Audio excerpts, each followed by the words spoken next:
V-ați întrebat vreodată care este diferența dintre laptele de la vacile hrănite cu iarbă și cel de la vacile hrănite cu cereale? În primul rând, vacile sunt făcute să mănânce iarbă, nu cereale.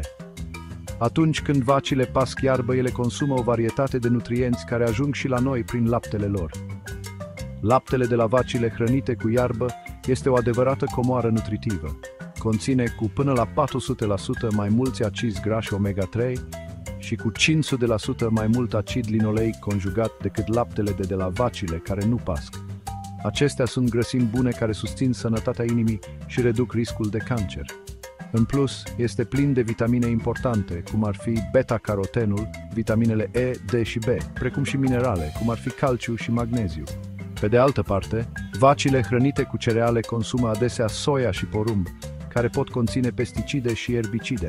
Acest lucru afectează și calitatea laptelui, făcându-l mai puțin hrănitor și potențial mai inflamator pentru noi.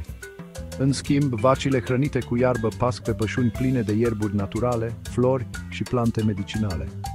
Respiră aer curat, se bucură de soare și trăiesc într-un mediu mai durabil și mai prietenos.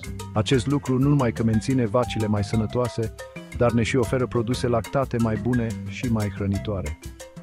Așadar, data viitoare când cumpărați lapte, brânză sau iaurt, gândiți-vă la produsele de la vacile hrănite cu iarbă.